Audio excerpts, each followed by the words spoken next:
20 June 2023 sikuvusele mbukeli hlelweni lakho Kusile breakfast show. My name is Sifiso Ngumale and I'm not alone. I'm with Lungelele Makagula nguvusele Thombeni. Ngoni unjani namhla ekseni? Doing very well. Ngena nje ngomkhuhlane. Ngiyakhathateka ngoba itolo bengikhutha abantu ukuthi nangathi bangenwa umkhuhlane shangathi bangafaka phone. And mina I'm on air, I cannot be wearing this phone on air. Just to protect you. Yeah. All right, good morning. Welcome to the show. Thanks so much for waking up with us yet again today. It's the 20th of June 2023. Sanamukela namhla ehlelweni dokumleke ukuthi ngemcibelo kulempela songo libandla le delicate phone imincele lavala ngalokusemthethweni ukubhalisa kulandzela ukuthi ingwenyama ichubekisele imbili lilanga lekugcina lokubhalisa ngemalanga lamane. Manje ke ngekusho mbiko wayo EBC leli bandla selivetele ukuthi bantfu lababhalisele lukhetho nje lwalonyaka leminyaka wa2023 bangedulu ka 553,000 fayekhathi ke besilisa nebesifazane kanye nalabo labakhubatekile. Mbiko nje uyaveta ukuthi lo laba besifazane lababhalisile bangu 297,000 besilisa bona bangu 255,000 labakhubatekile lababhalisile bangu 21,360. Umsebenzi welibandla lelikhetho nemincele etinkhundla kwenda siciniseko sekuthi ilikhetho luhamba kahle kusukela ekufundiseni sive ekubhaliseni kude kuyofika ekunqomeni nasekuvoteni. Sizabe sikhulumisana ke na PRO umxhumanisi walo lelibandla Mbonisi Bhembe kuva ukuthi kusebenteke kanjani tinsayela abahlangabetene nato kusabhaliswa. Kanti ke lokulandzela konyalo sakhumula ukuthi ivalidation sitafuna ukuva nekuthi ngumsebenzi lona lotawuthatha isikhathi lesinganani. Sizabe sikhulumisana naye lo mtakseni ngo7:30. Kanti ke lo muhla njengoba nje ting 20 it is World Refugee Day langakele bakhoseli umhlaba wonke uyaligubha losuku njalo ngeminyaka mhla ting 20 ngenyanga ya June. So ke leli celebrate the strength and courage of bantfu ke noma sithi nje bakhoseli who have been forced to flee their home country to escape conflict or persecution. Mnyakeni ke walonyaka 2023 sicubulo se World Refugee Day is hope away from home. Kuqinisekisa nje ukuthi bakhoseli babe nelithemba sho bangekho ekhaya bative baprotectekile. Zanele Mlambo long commissioner for refugees lapha kaNgwane under litiko la Home Affairs utasjoyina lo mhla ehlelweni kusichazela kabanti ngelisuku lwalo muhla. Siyathi ke ukuthi lisuku leli le inhlangano yakamhlaba United Nations yalibeka to honor refugees around the globe. It falls each year on the 20th of June and celebrates the strength and courage of people who have been forced to flee their home country to escape conflict and persecution. Kwenteka lokho ke lo muhla nje lapha eAustralia kunemindeni lecelayo na United Nations ukuthi ibaside njengoba ababhekene nesayala enkulu lapho khona some of the Australians abangathini abanyembenya noma abanyathela ngoba abasibo base Australia. Indzaba yema refugees ibona cishe every year in different countries. Siphinze ke ibukwe njengeti liso labo xenophobia lapho khona sibona bantu zelungelele ngathi mina njengoba ngwala kaNgwane sihluphe umuntu lochamuka le Mozambique. It could be in a form of language zanele Mlambo lasichazela kabanti ngato tonke indlela abangahlukubetheka ngato labo ke labange bakhosela ungenzaho. All right, it's 4 minutes after 6 ngaphambi kokuthi sibahlole imakethe sisibuke nje nathi ihlobo lethamba embili ephephandzabeni Times of Eswatini.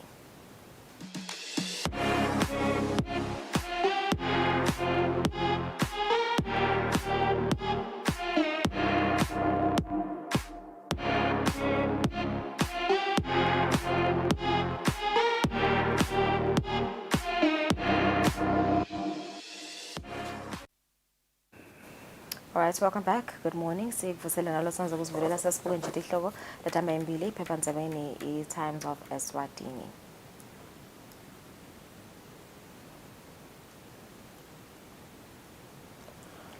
Kanti ke indzaba lehamba embili kulo liphepha Times of Eswatini after maize shortage hits Eswatini, milli meal price hike looms. Reasonable force used in shooting teacher. 5 companies should be blacklisted according to a draft report and 2 arrested for kidnapping and murder. Kanti ke nasichubeka nato nje tindzaba lulu sisayibuka yona yemilimili uvetile director lapha etiko letekulima ukuthi umbila la kaNgwane vele ngendzaba yesimo selitulu utaba mncane kakhulu. Sisaba-ke temidlalo leti ngemuva ephepheni Times of Eswatini lehamba embili indzaba yakapteni wayo iMoneni Pirates Menzies Simelane losakuthiwa over 1000 emalangeni bounty indzaba-ke lena lehamba embili yagijima nje nasetinkundleni tekuchumana.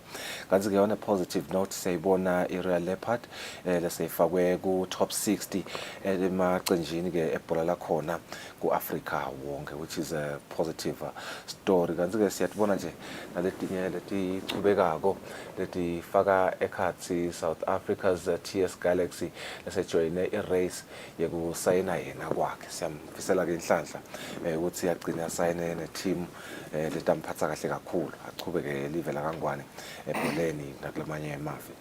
All right, those are your headlines. Kusile from the Times of Eswatini at 6 minutes after 6. Let's take a break. Nasibuya sithatha indaba dala Eswatini.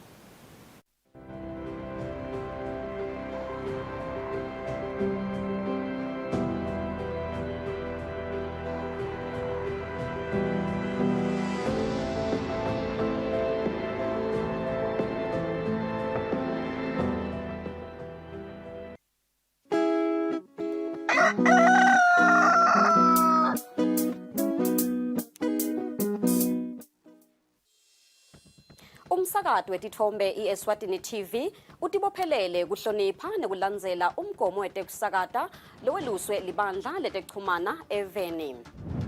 Ngephansi kwalomgomo sitimisele kusakata tindzaba letentiya ngaleso sikhatsi tindzaba letide emagama lacosheme letitsembekile letitsintsa tonke tinhlangothi naletisebaleni kusukela kutepolitiki, tetemphilo, tekulima, tetinkantolo netemhlaba wonke jikelele siniletsela tindzaba njengoba tinjalo ngaleso sikhatsi letenteka ngaso. Kanzi kulo msakato siphindze sikulethele lonke luhlobo lwetemidlalo kusuka emidlalweni welibhola letinyawo kuye emidlalweni ledlalelwa ematafuleni kanye naleto letichamuka ngaphandle kwakuleli. Leti tindzaba lowutiletselwa ngumsakazo wetithombe iEswatini TV.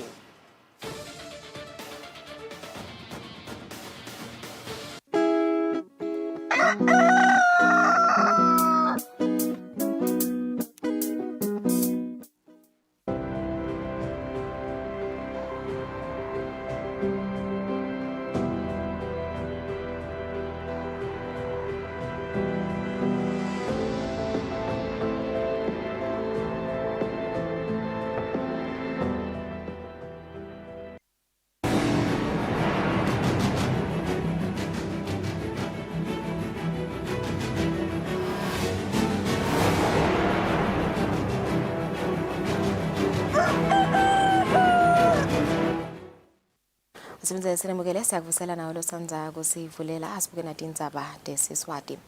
Lipini landvunankulu uThemba Masuku lithi intuthuko yelive leKhonsile igcile kakhulu kubantwana netebuchwephesha. Abekhuluma ngesikhathi ilive likubhala ilanga lemntfwana wase-Afrika enkundleni yaselubulini. I have a right to access to internet, to be mind open, to gain more knowledge and to develop my reading and writing skills. Leli langa lemntfwana wase-Afrika lonyaka ligujwa ngaphansi kwesicubulo lesithi lilungelo lemntfwana wase-Afrika kulesikhathi sekusebenziswa kwetebuchwephesha. Hulumende netinhlangosi letibuke tindzaba tebantfwana uhlangene endzaweni yasentuthwakazi ngaphansi kwenkundla yaselubulini kugubha leli langa. Liphindlandvunankulu uThemba Masuku likhutsate batali ukuthi batimbandzakanye ngalokuphelele ekukhuliseni bantfwana kute basebenzise tebuchwephesha ngalokuphephile. Lokumcoka kule era lesesikuyo ukuthi batali basonzele kubantwana ngoba nabangakasonzeli kune damage levelako lapho ngoba wonke umntwana ufuna ukuthi aguidwe. Nawubuka umthetho we-Children's Protection and Welfare Act uyobuka section 18 uyachaza ukuthi irresponsibility yemntali noma lolo luse umntwana ngwekuthi amguide noma ameluleke atomkhulisa amdevelope ngendlela lefanele. Lobuke inhlangano yakamhlaba yebantfwana kuleli Amina Mohammed uthi tebuchwephesha indlela ekuniketa abantfwana tidzingo tabo kanti inkulumo yakhe yetfulwe ngu-Inaki Shongwe. The Convention of the Rights of the Child clearly states that none of children's rights take precedence over another, that they are indivisible. This means that we need to make every effort to progressively fulfill every right of the child. Umcondzisi wenhlangano yaka-World Vision kuleli Tina Mukunda ukhutsate kumbandzakanya kwawo wonke umfana kutebuchwephesha. About technology penetration in this country, and we found that actually over 90% of adults own a phone. So meaning technology penetration is a reality, and we need to be talking about the issues of inequality when it comes to technology. Liphindla Ndvunankulu liphindze lithi live lihlele kuchibela umtsetfo lobuka inhlalakahle yebantfwana i-Children's Protection and Welfare Act kute uhambisane netikhatsi talomuhla tekusebentisa kwetebuchwephesha. Etindzabeni te-Eswatini TV kubika Samkeliswe Khoza ngavuma Inkosi Nsinisa Elibulini. Imvana yetekulima Chablan Mabuza ithi uhulumende utibophelele ekusekela abesifazane nekuqinisekisa ukuthi bathola amathuba alinganako njengabo babe nemalungelo abo bangamucwa lofaka ekhathi umhlabathi. Mabuza bakhulumisa sicubulo selusuku lokulwa ngekugedvuka kwemhlaba lokutsikameta imvelo. Kugedvuka kwemhlaba kuselinyeva lelithikameta intuthuko ikakhulukazi kutekulima nemvelo Eswatini. Litiko letekulima netinhlangothi letahlukahlukene letifaka ekhatsi betemvelo nalabanye babambele usuku lwekulwa nekugedvuka kwemhlaba lokuthikameta kukhula kwemvelo.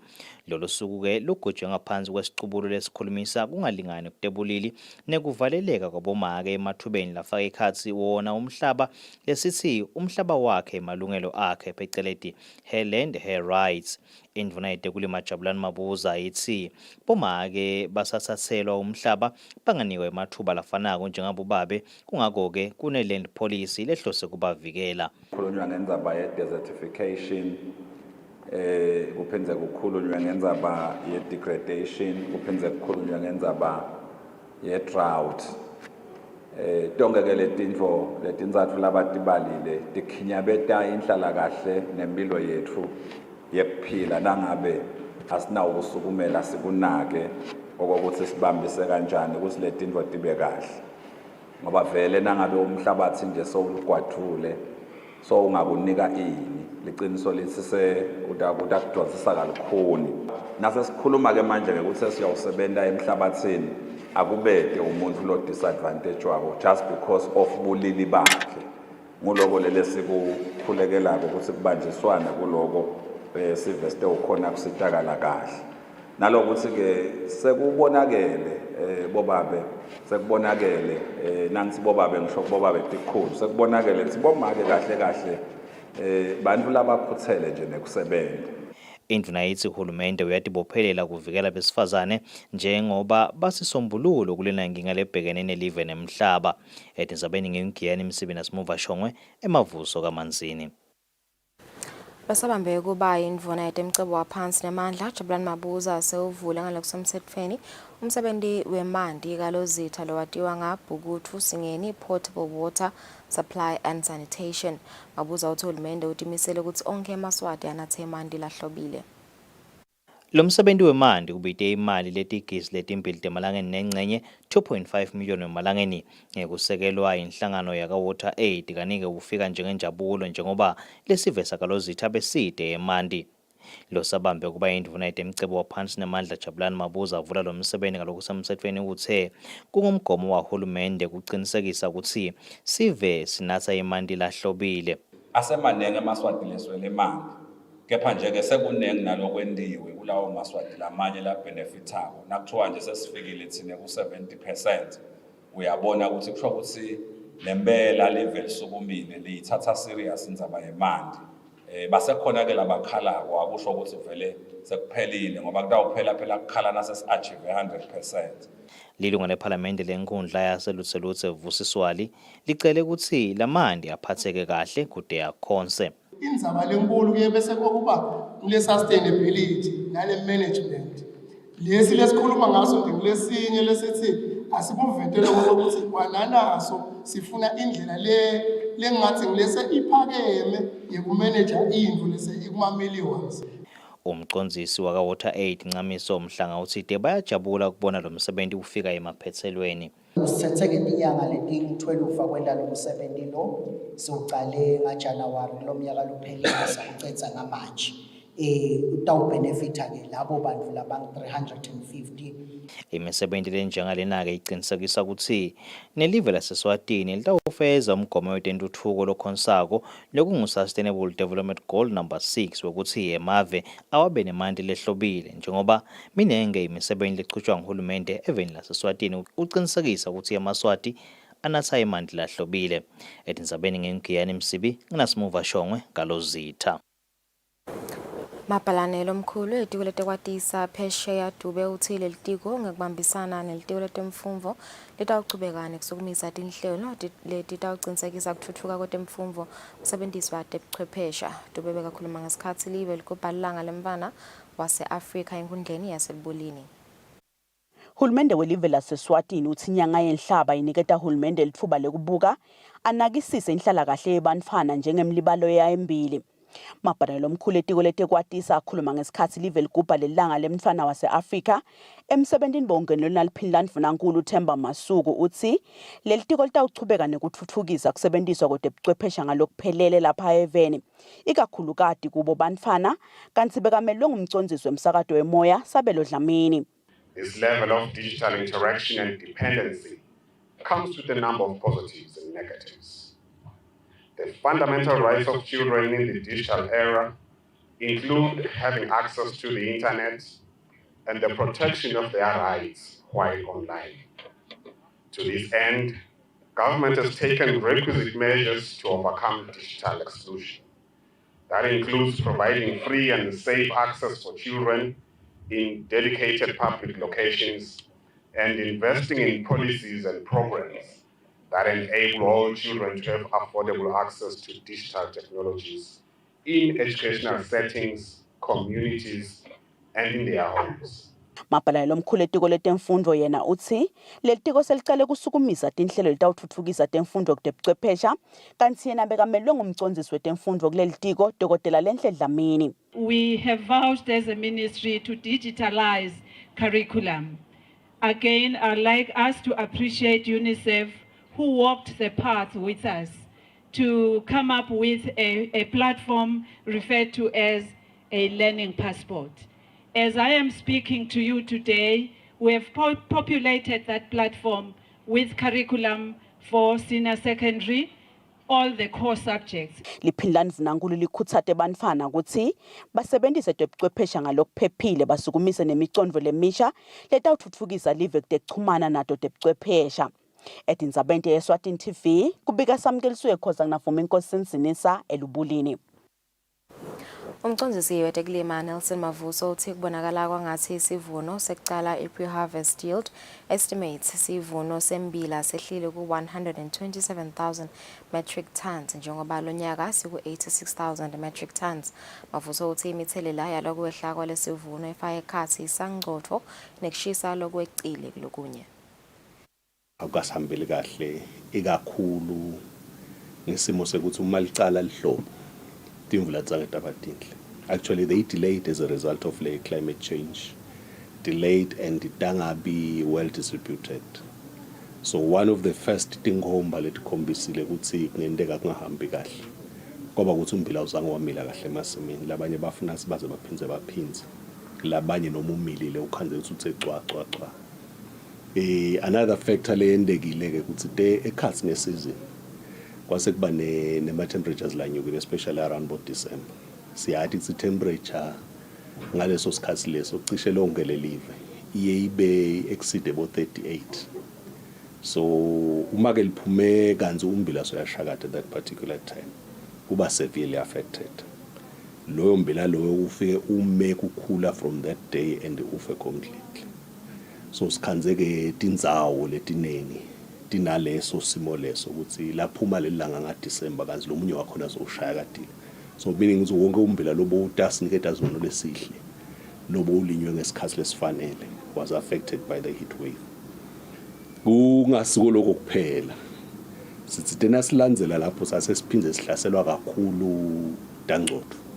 sangcutho sishiya esaphinzelela tindzawo letehlukene, and especially uma ke tishaye lala sibita tindzawo lesitibita ngama-food baskets of the country. Middelveld, boMahlangatsha, boMkhulamini, Kamanzini, ukhuphuke ute kuBomotshane wenyuke uyofika bo edule mbaba enakuzade nespeak le bonvonjeni RDA. So isuke leyo isishaye madima kakhulu.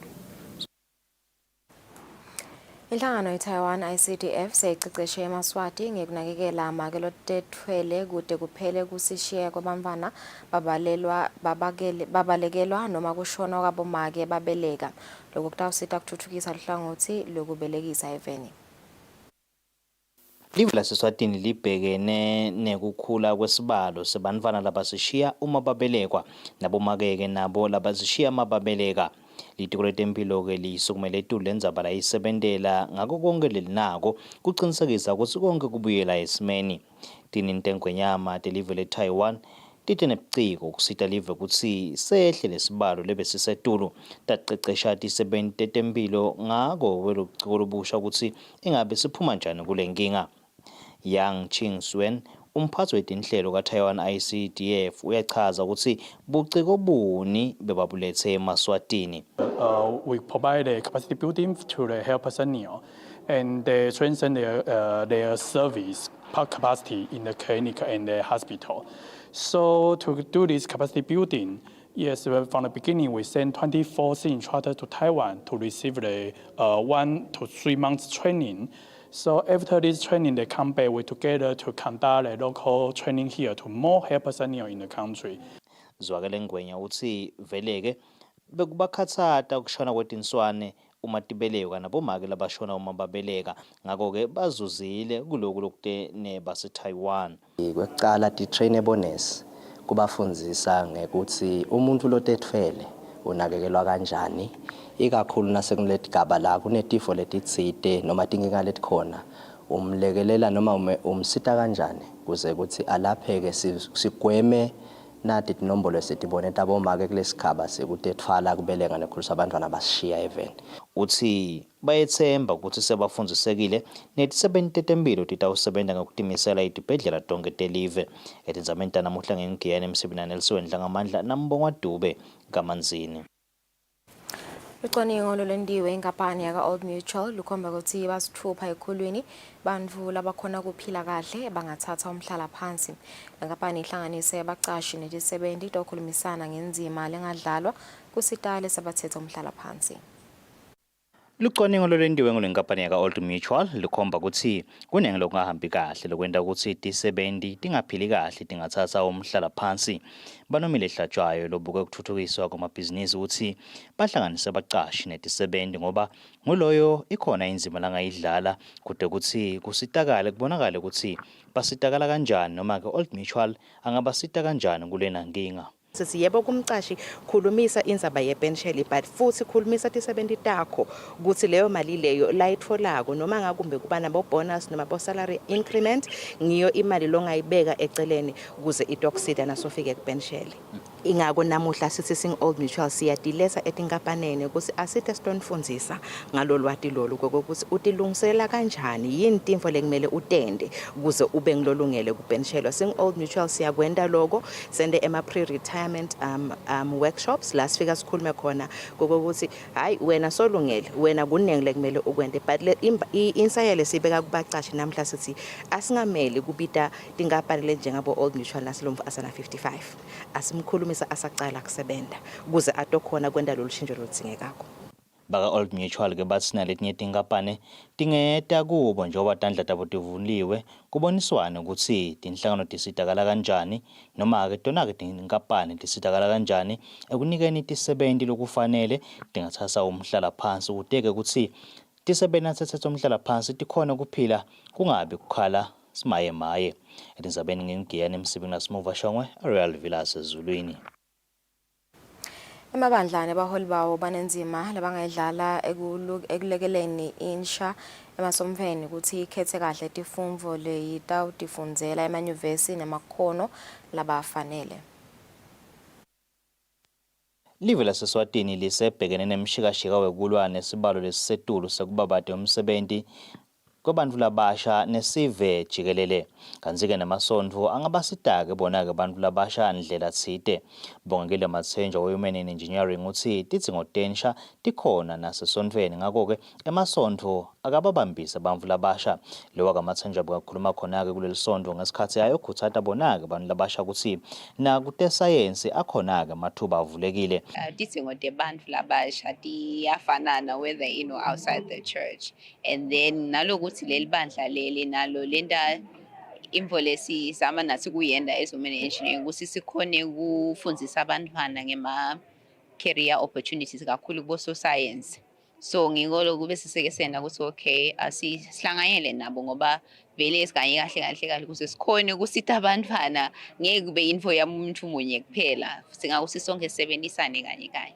Men's Matsenjwa waloke leli sondvo ukhutsata emasondo ukuthi yativule tandla kusita abantu labasha. Imcwa kakhulu ukuthi abantu labasha babe exposed for ukuthi kuze bakhone kwenta kahle esikoleni kumcoka ngani, and so it's very much important, and ngicabanga ukuthi kungaba kuhle ukuthi now and then ama-career talk abe khona esomvenini abe embrace so that baba ne-opportunity ukuthi why kumcoka kufuza. Paul Nkambule lomuntu lomusha uthi bakhutsatekile babantu labasha basitakele impela. Basikhutsate kakhulu kokuthi asitimisele kakhulu kuleyo field lokuyo ukhona ukuthi ucecesheke kabanti akudingi nokuthi uze ube ne-funding ungakhona nje ukuthatha yona le mali lencane loyisevako ungetetukwayo uqhubeke nekhozi yakho utokhona ukuthi ube semakethe emsebenzi. Tibalo tikhomba ukuthi bantu labasha ngibona-ke sibalo sisetulu salabede umsebenzi lapha eveni kanti-ke tinhlango letahlukahlukene emimangweni tingayidlala inzima kubasita kulwa naloku. Etindzabeni ngingigiyani Msibi nginanelisiwe Ndlangamandla nambongwa Dube kamanzini. Itiko letindlu netutfukiswa kwamadolobha liyachubeka nemalungiselelo elikhetfo lamadolobha. Litiko seleliciniseko sokuthi bantfu labatawube basebenta kulo lukhetfo babe sebafundzisekile ngendlela lekufanele bachube ngayo lomsebenzi welive. Litiko letindlu nekutfutfukiswa kwamadolobha selihlanganyele nebantfu labatawube basebenta elukhetfweni lwemadolobha kubafundzisa ngendlela yekusebenta lebhekekile. Lobuke lo msebenzi walelukhetfo etiko lemadolobha Asandile Mahlalela uyachaza ukuthi linganani linani lebantfu labatawube bachuba lo msebenzi. Polling officers ethu lesinawo ang-60, ma-presiding officers ang-12, emawadini lang-5. Lamanye emawadi uthola ukuthi acacene. Kulokucacana kwawo asikhoni ukuthi sibe ne-polling station yinye because kufuna sibearishe in mind ukuthi kunabogogo nabo labanelilungelo la drobheni lekuthi bakhethe abantu babo labayobamelela kulowo mmango labangakuwubona. So that's why ungabuka lo ukuthi ama-polling stations ang-12 kanzi emawadi ang-5 lamanye emawadi anabo 2 wemanakhunjala wema-polling stations. So per polling station kuna 5 kwabo ma-polling officers na presiding officer munye. Ngalesihlanu kubhekeke ukuthi tindzawo lapho kutawube kuvotelwa khona tibe setime ngemumo njengobe ngemgcibelo natinge-24 liyaqala lukhetfo lwemadolobha. Lobika-ke Ndzabeni yeSwatini TV nguThando Kuhle Mdluli ngisenhlangano.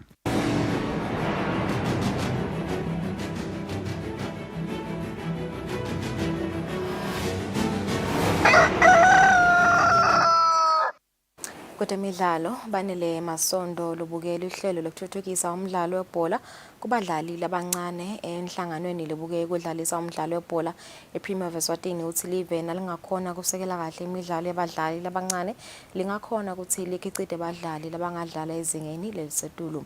Masondo bekakhulumana kuphetha imidlalo yabadlali labaneminyaka lengephansi kwaleli 14 lapho khona licembu leRoyal Leopard ligcine libabo champagne. Licembu lenyalinyali Celtic sengilobo champagne benzebe eshiselweni Super League ngemuva kokuphumelela emlendeni wesibili nalitfolana naleli cembu levusweni Young Killers. Umdlalo bowukatha udlalela Kings of Buza Second Memorial Stadium.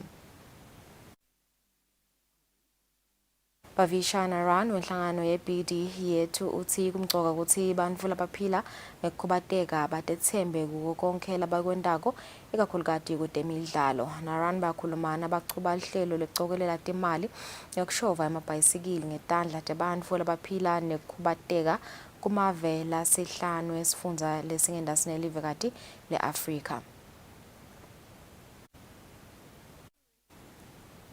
Kanti temidlalo sitibeka lapho tindzaba tetfu lomhla ekuseni sitabahleli temakethe sibe sichubeke nehlelo asenishini esemusodulu.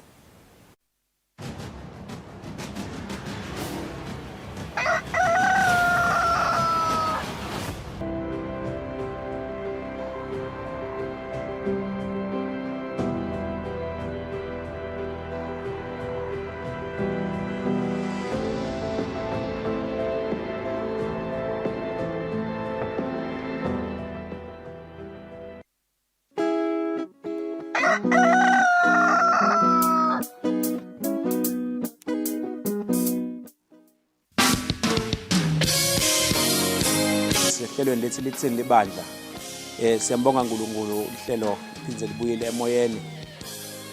Basically ngingathi nje empeleni yabona uNkulunkulu nakadala umhlaba including bantu. Letikhathi leti tethenjisiwe ngofundza incwadi yaJohn chapter 16 verse number 33. The way the gospel has been portrayed nayilethwa la kubantu yabo yende ukuthi abantu babe offended. Sikholwa futhi ukuthi sidaphinde siba nabo evikini lelitako sikhulumisa yona le ndzaba lesikhuluma ngayo emsakatweni wakho Eswatini TV sibuko semaswati. Ayichesuke kamalakho likhulu Jesuke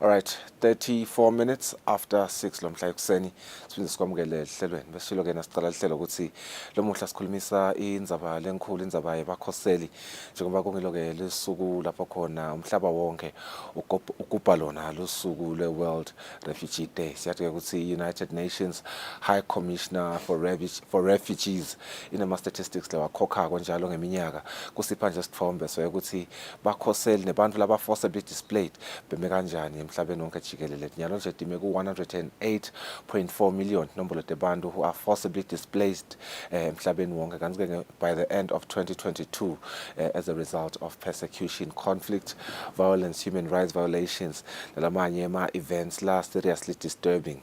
Siyabona ke ukuthi 62.5 million bantu laba internally displaced kanti 35.3 million bangema refugees. Sinenhlanhla ke lomhlekuseni kuba naye Commissioner for Refugees lapha evenda kangwane under litiko laka Home Affairs lota sichazela kabani njengalo losuku lo sikuvusele lomhla ekuseni Zanele kunjani?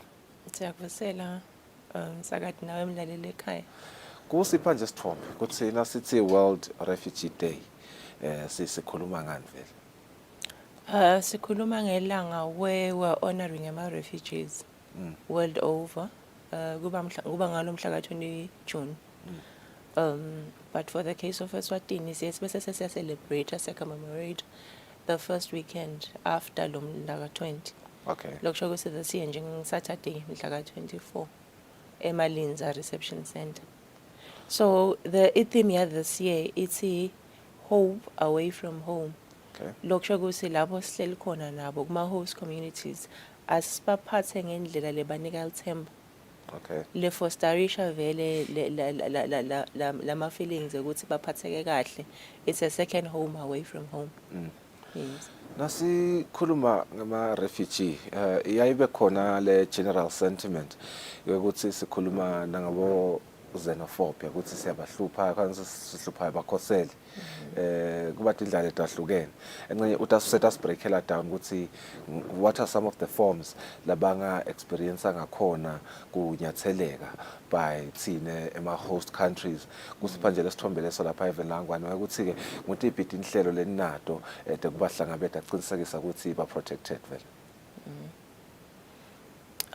I think simaswati siyati ukuthi siwa known ukuthi sivele siphathana kahle.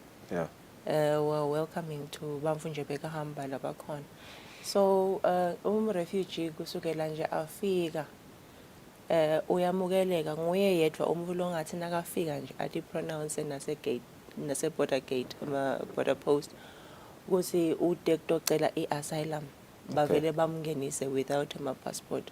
Umthetho wethu uyakhuluma ukuthi kumele ukuthi bangaboshwa for entry and presence, illegal entry and presence in the country. So kusukela lapho nje. So uthi nakafika lo muntu athi declaration ukuthi utocela iasylum bamthathe. Uthi ke lo mthetho wethu angafikela reception center eMalinza afikele ku authorized officer lokufaka commissioner for refugees kufake emaphoyisa kufake na PS Home Affairs. Bese bamthatha ke bamikisa emaphoyiseni ubhalisa statement bamrefere ke bese bamrefera eHome Affairs lapha afike khona naye abhalisa statement. And shose ke siyasive ngaye nje sisibuke assess ama needs akhe ukuthi udinga ke reception center yini noma utawukhona ukuthi iphilela nje ngaphandle outside of the camp, which is encouraged ngoba ku is a burden from government. If base reception center, government has to feed them, provide them blankets, so then nje bafika, that's the experience that they get.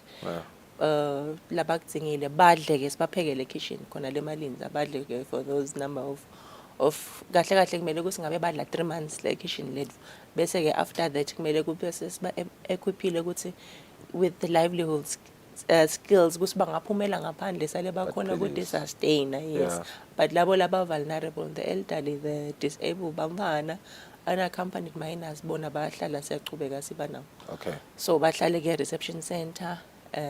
Hulumende uyazama ukuba include in when the economic inclusion. So siyabacalisa amabhizinisi lawo lamancane sibafundzise. We have a livelihood project lesiyenta na Well Vision ukuthi baphumele ngaphandle bathengise labaningi nje bendabo bathengisa the second hand clothing. Okay, kamanzini banalama business laba. Yes, siyabanika nalama permits ukuthi bambe bayocupha ku Mozambique. And then labanye are doing fairly well, very well actually. Banema business. Yeah. Lapha kamanzini lesikhona kukaDopa Pass ngiyabona lapho impahla letikahle kakhulu bayangicocela. Ngiyafuna ke kuva ngoba nasibuka lama statistics UNHCR aveta ukuthi currently ama refugees just globally are standing at 35.3 million. That is quite a large number. Ukuthi ngabe sinato insine vele inombolo la ngwane lesingasho ukuthi okay, this is the amount of refugees, even if it's a ballpark estimate that we have. Ngoba baphinze baveta ukuthi 52% asithi nje over half wawo lama refugees are hosted in 3 countries lokuyi Syrian Arab Republic lena 6.8 million, say Ukraine lena 5.7 million, say Afghanistan na 5.7 million. Cishe lala Africa mancane kakhulu bami kuba nabo Sudan. Kuva nje ukuthi sinela kangwane baningi kangakanani. Currently population yethu yema refugees stands at around 2.4. 2,400. Yes, those are active ones. Okay. Laba khona laba registered nje laba tabato renew. So we've got another inactive population. Just labo laba nema statuses labanga wa renew for so many reasons, maybe abekho la kangwane labanye basetikolweni overseas. Okay. Yes, labanye sebabuyela emakhaya. Right. Yes, and then we've got close to 500 lesim host eMalinza reception center. So a bulk of them vele bangaphandle kwe reception center. Is it? Yes. Kuva ke ukuthi engabe ithini limited for vele, are they provided a specific time frame ekutheni live la kangwane can only welcome you for this period of time? Ikhona limited for le kanjalo? No, good. Kumele sikhumbule ukuthi a person has a right to go seek asylum anywhere. Okay. Yes. So live la kangwane nje la sign lama conventions aga refugee law onke laphinze lawa domesticator nge refugee act Yeah. ya 2017. So anyone can come at any time atosika asylum, and then a person cannot be a refugee forever. Kunema solutions, Yes. durable solutions to I want us to get into those solutions. Yes. That was my next question. Vele ukuthi having surpassed a period where singathi you're no longer a refugee, yini lama terms and conditions la around that premise? Okay, so i-refugee status sizes yaphela nangabe loko lokwawenda waba i-refugee kwaqualify ukuthi ube refugee sekuphelile back home. Okay. In your country of origin noma labo habitual residence. So ang-3 lama durable solutions. Nase kukahle seyiphelile impi nangabe bekunempi. Ubese sekuba ne-cessation clause where live liyamemetela ukuthi okay seyiphelile impi nangabe kunempi. Ababuye bamfule bebahambile ekhaya. So lela okhona khona one of the solutions is it's voluntary repatriation kuthi kumele kusuke kuwe kuthi wena sofuna kubuyela ekhaya. Okay. Kube nalawo arrangements ke kuthi sebayahamba vele sebayabuyiselwa emuva. Kuba na IOM, International Organization on Migration, lesinayo nje la khaya we have presence yakhe. UNHCR, your host country, shose Eswatini na live lakho lela ubuyela khona.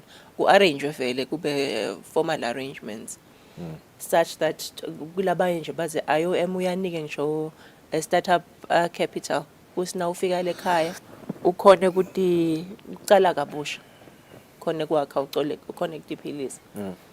And then bese kube ne resettlement. I think wabalile emavela host na ema refugees. Yeah. Shothi every year kuba ne quota where bachelor UNHCR ngiyabekisa nje USA, I think inkulu i-quota yabo. Yeah. Baye basho ukuthi this year ngiyabekisa maybe sifuna 200,000. So ube distributed amongst countries. Bese ke lana ukhanza ukuthi that's very small numbers, maybe but sifuna 5. Then UNHCR does the processing ne selection. With resettlement babuka ukuthi it must be of benefit la uyakhona. Yeah. Ngiyabekisa nje batocala ngebafu labane medical conditions la ngakhona ukunakekeleka la khaya. So then batabese ke uya qualify ukuthi wena ke due to the medical condition yakho lotho ufika ubenefit kuyo na ufika le so unga resettlish. Okay.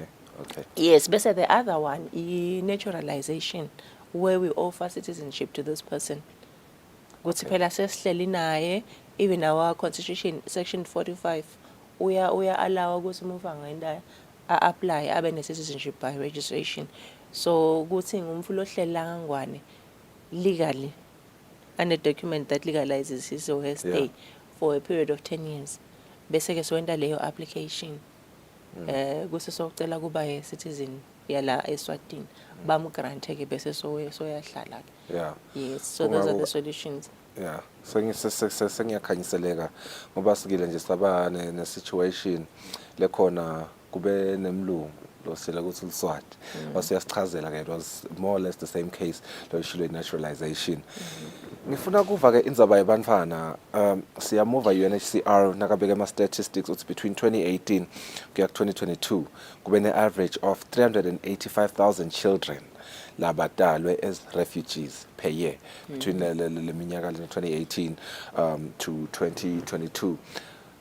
Le nto bengiyifunza ikahladi kahle but ngiyajabula ukuthi sokhona uthi nabathi you are born a refugee lethi nombolo lethi ngangaka kusuke kwendeke kanjani vele la? Sho ukuthi you are born to refugee parents. Okay. At a place of refuge. Shothi nje angithi the like bakhosela nabala kangwane baphila nabo life goes on ngale nje resilience labanayo. So nabo baya multiply. So batale bamfana. Shows laba nje bamfana ngiyabekisa labatawutalwe eMalinzi. Those are refugee children. And they are born refugee under parents. the citizenship of their home country of origin. No, it depends. It depends on imithetho yalelo live ukuthi okay, there are other countries where citizenship you get it through, yes. Yes. So labo ke babanika le nationality nangabe umthetho wakhona uyabavumela nalabo. And then there are countries like Eswatini ukuthi i-citizenship uyitfola nangabe babo wakho al-Swati. So umntwana wemrefugee lo dalo la utaqhubeka abe ngumrefugee until aze naturalize. Okay. Asibuyele ke kuleli suku uvetile ukuthi livela kangwane nanalo lijoin umhlaba wonke to celebrate yona noma sithi commemorate noma sithi observe night global refugee day. Just take us back to ukuthi hulumende utawendana noma sithi livela kangwane litawendana lo nyaka. Shothi i-celebration toba semalinza where we invite onke ma-refugees lakhona. The ministry will be providing transport for labo labahlala ngaphandle. Sibathathe sibamikise eMalinza with our partners. Toba khona office la RA. Okay. Boba be Tikulu kule host community both. Malinza, we've also extended an invitation to a camp here, a settlement in Vilenzala and Zevan, where we're planning we're going to resuscitate it. Yeah. So, and our partners, really those that have supported us through the year, UNHR, Utauba Corner, Corner representative Letausuga from the Pretoria office, Ibe Corner. There'll be speeches by the Honorable Minister, my refugees themselves. I think just honoration, making them feel important, showing good so we care for them and you invite all of them, registered or not. I'm sure bana kwesaba laba kutaba beten and dabuka khona ukuthi you're registered. No. Okay.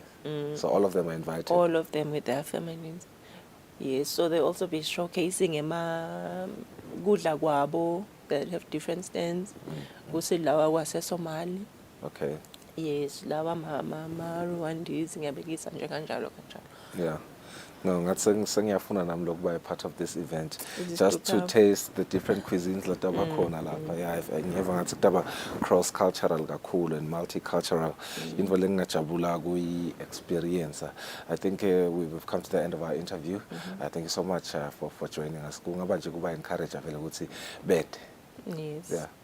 So i-ministry extenda le invitation ukuthi abete vele ngetinombolo tabo letinkulu sitohlanganyela sibabone sijabule sitabe wonke mvu be catered for kuba encourage nje ukuthi abete sitohlanganyela.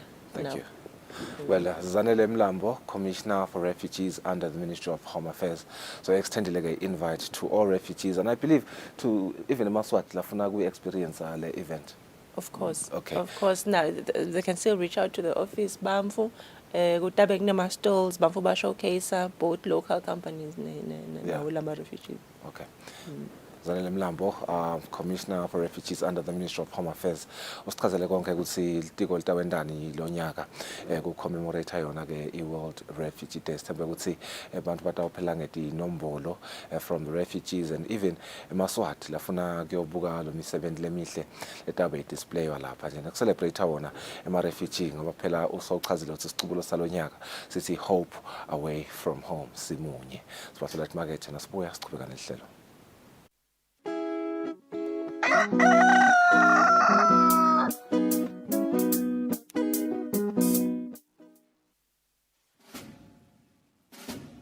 Lesi sikhathi lapho khona emaphoyisa agubha kuba khona kwawo even. Kulapho kukuthathwa khona sive ukuthi sike sihlale phansi sibuke bumcoka bemaphoyisa empilweni yabantu. Siphindze sibuke indlela letinsha tekuphepha kubo bonke bucala lobuveta sihloko. Sive sakangwane siyakhunjutwa ukuthi singawafaki emaphoyisa etinkulumeni tepolitiki ngoba liphoyisa alingeni futhi alingenelani nepolitiki. Emaphoyisa alwa nebucala netingoti temgwaco kuphela nje. Ingako emaphoyisa athi wonke umuntu eveni akahlale ngaphandle kwekunceneka ukuthi angahle ahlaselwe tilwane tasendle.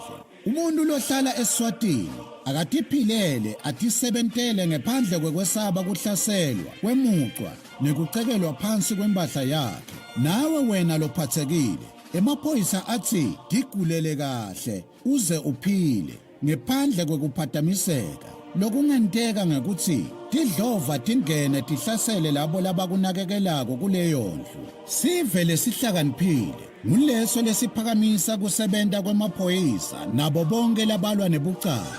Ngale kwaloko timbungushe tiyawuwangenela emazinyane kungenamuntu ekhaya. Lo mlayeto niulethelwa ngemaphoyisa eMbube abambisene nomsakato wetithombe.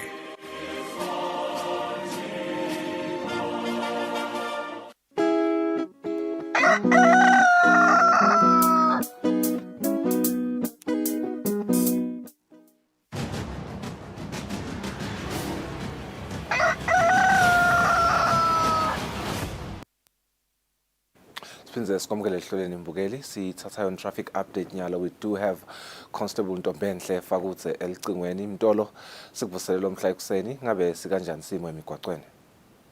Ngikuvusele Ncumalo ngivusele naye umbukeli wekusile breakfast show. Imigwaqo elivela kaNgwane singumbutho wembubene sive sesihlolile cishe yonkana imigwaqo iyahambeka leminengi. Ikhona ke phathi indzawo la khona kunetikhinyabeto khona ikakhulukazi la kwakulungiswa khona imigwaqo sithi nje bashayeli basasebenzisa leyo migwaqo abaqaphele kakhulu banaketa imphawu letibekiwe lapho kuze kuthi baphephe basawusebenzisa umgwaqo. Emadolobha elivela kaNgwane ahloliwe omane tibanete emgwaqo siyasebenza tonke ngalokufanele kanti nemigwaqo lengenela kuyo iyahambeka ngaphandle nje kwaleyo leyakhiwako. Ekhathe edolobheni eMbabane sihlolile umgwaqo losuka khona edolobheni uye eSport lo mgwaqo loyo solo uvaliwe. Siyakhuthaza nje ukuthi asichubeke sebenzise letinye indlela kuze kuthi sikhone ukuthi sifike edolobheni ngesikhathi letifanele singatikhanzise sibambeleleka kwathi sephela ukuthi lemigwaqo lemincane levuliwe khona lapho ivulelwe tona takhamiti kwekuthi isebenzise. Umgwaqo lomkhulu losuka khona ehekeni laseNgwenya uye khona kaManzini lokufaka ekhathi na eMalagwane uyahambeka kude sikhinyabeto lesikhona nyalo ekuseni. Kanti ulomunye umgwaqo lesiuhlolile umgwaqo losuka eSiphofaneni uye khona kuhelehele. Na ungena nje eSiphofaneni siyanaka lapha eceleni kwa Crucifix kunema speed humps lamasha lapho la akhiwe lekangadwetshwa noma ke la kangamakwa. Siyakhuthaza nje ukuthi asishayele ngelitubane lelincane khona lapho kwathi sephela ukuthi asikhinyabeto angayibanga nengozi nangabe uhamba ngelitubane lelisetulu. Lomunye umgwaqo lesiuhlolile umgwaqo losuka khona emhlaleni uye khona kaHlathi lapha emkhathisini waseNkwene nakhona esitandini lapha kumehlwa bovu lase uqede nje yona le dual carriage nawuqhamuka ngakhona emhlaleni umgwaqo lapho ugugubuliwe uhamba nje ugugubuliwe ngesigaba lekwenta ukuthi umshayeli nakahamba ngelitubane lelisetulu angagcine leyo motolo iphunyukile esandleni. Sithi nje asinakeni khona lapho kwathi sephela ukuthi kunemawukelo lamakhulu. Lomunye ke lesiuhlolile umgwaqo losuka khona kalavumisa uye khona esiphambanweni.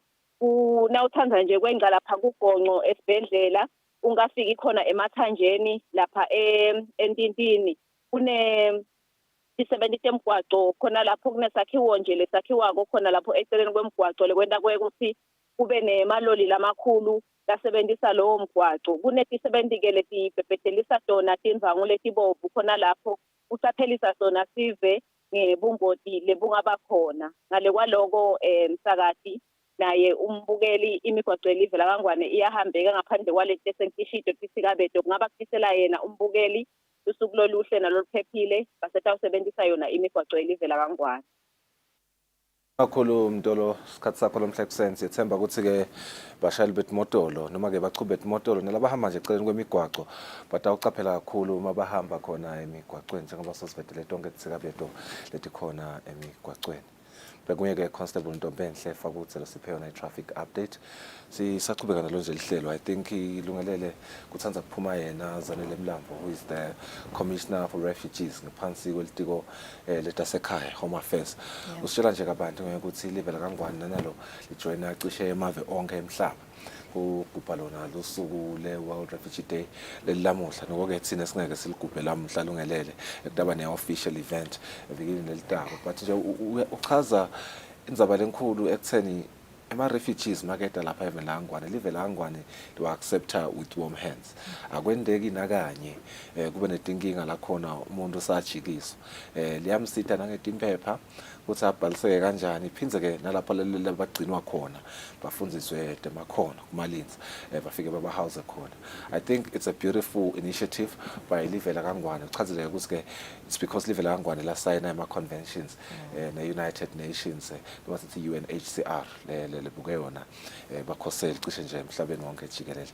Ngiyatibuta-ke loyo ukuthi uphendvule yonke imibuto lesinayo but nje kubuka nangemave lafana nabo Ukraine leseswabalile nabo Saudi Arabia lapho khona kugcwele khona bakhoseli labanengi over 50% come from just 3 countries lungelele. Yeah, I think lokutfolile nje kuye interview yakhe naye make Mlambo Sibuse interview ukuthi we have about 2,400 refugees in the country and labang 500 bakhona le kamalinza kuyo i-center yema refugees. I think in my mind bengicanga ukuthi mhlambe baningi kakhulu kunaloko ngithukile makasho le nombolo le ukuthi iphansi but I think lokonye la kuvedile nje indzaba ukuthi I think ubudile ukuthi mangabe sekubele komfana lobeleke ngema refugees uyaqhubeka yini ukuthi abe refugee naye. I think usho ukuthi yes uliyaqhubeka abe refugee kuze kufike ezweni lesithide nahulumende welive leSwatini. Yeah, another interesting thing ngile part naturalization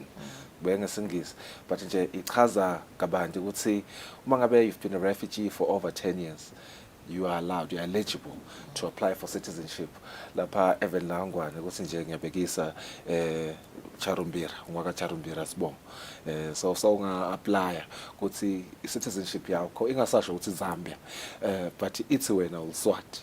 I think that is very interesting to me. I do have a couple of friends who've been in the country for over 10 years now. In fact, in Kulenabo, and Baba figure lapha baqhamuka even laseZimbabwe, but nyalo sabange Maswati. Yeah. Right, September ukuthi nitawuphuma ngetinkani niyogubha lusuku le World Refugee Day ngemgcibelo khona kamalinza right sifise yesomsebentini la lotaba kuqhutshwa nguye uhulumende ubambisene nelitiko naletinye nje tinhlangano kuzama nje ukugubha lona lusuku le World Refugee Day. Kanti akusiye ema-refugees kuphela la invited lapha uvetiyelwe ukuthi nanawe nje ungilungelele noma ungimangaliso uvumelekile ukuthi ungaya lapha kutabe kukunenge lokutabe kukhangiswa kutabe it will be like a festival lungelele. There will be food from all the different cultures kanye there will be music performances naletinye nje titho latawo lusuku lube ndomuhle kakhulu. All right, it's 2 minutes before 7 as bahlele timakethe esabeni tindzabada ngephandle kwakuleli.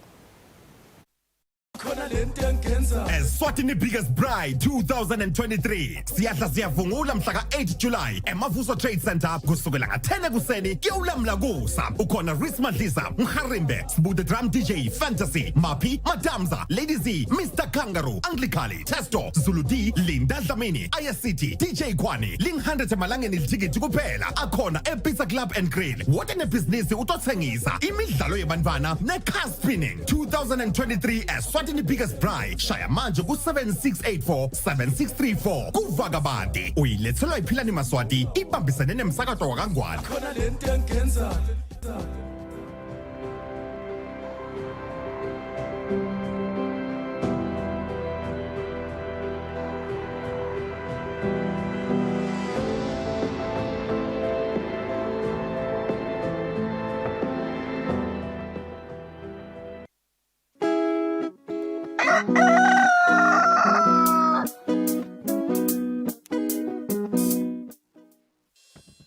We at Eswatini Television Authority are committed to observing the Eswatini Communication Commission's Broadcasting Code of Conduct.